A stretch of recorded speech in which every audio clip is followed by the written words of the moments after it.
بسم اللہ الرحمن الرحیم۔ بوسہ لینے کا عجیب بہانہ۔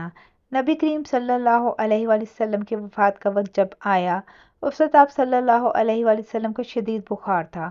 آپ نے حضرت بلال رضی اللہ تعالیٰ عنہ کو حکم دیا کہ مدینہ میں اعلان کر دو کہ جس کسی کا حق مجھ پر ہو وہ مسجد نبوی میں آ کر اپنا حق لے لے۔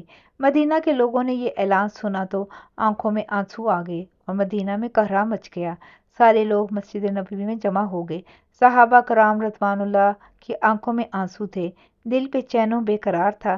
پھر نبی کریم صلی اللہ علیہ وآلہ وسلم تشریف لائے۔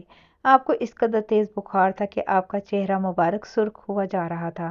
نبی کریم صلی اللہ علیہ وآلہ وسلم نے فرمایا، اے میرے ساتھیو، تمہارا اگر کوئی حق مجھ پر باقی ہو تو وہ مجھ سے آج ہی لے لو۔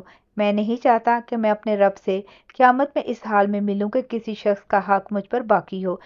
یہ سن کر صحابہ کرام رضوان اللہ علیہم اجمعین کا دل تڑپ اٹھا۔ مسجد نبوی میں آنسوؤں کا ایک سیلاب بہہ پڑا۔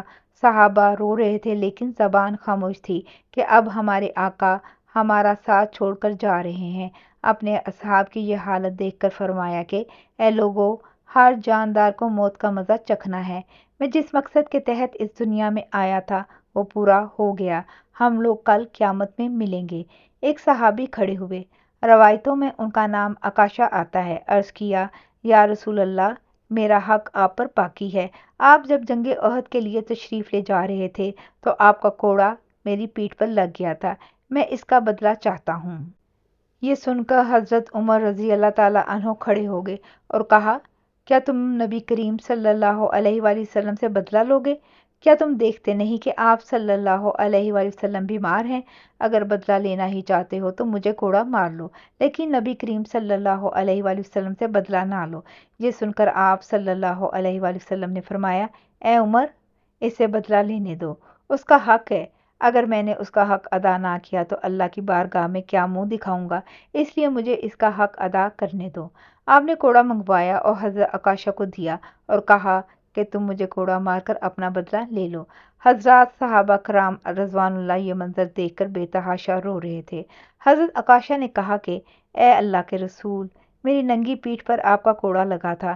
یہ سن کر نبی کریم صلی اللہ علیہ وآلہ وسلم نے اپنا کرتا مبارک اتار دیا اور کہا، لو، تم میری پیٹھ پر کوڑا مار لو۔ حضرت عکاشہ نے جب اللہ کے رسول صلی اللہ علیہ وآلہ وسلم کی پیٹھ مبارک کو دیکھا تو کوڑا چھوڑ کر جلدی سے آپ صلی اللہ علیہ وآلہ وسلم کی پیٹھ مبارک کو چوم لیا اور کہا، یا رسول اللہ، فداک ابی و امی، میری کیا مجال کہ میں آپ کو کوڑا ماروں۔ میں تو یہ چاہتا تھا کہ آپ کی مبارک پیٹھ پر لگی مہر نبوت کو چوم کر جنت کا حقدار بن جاؤں۔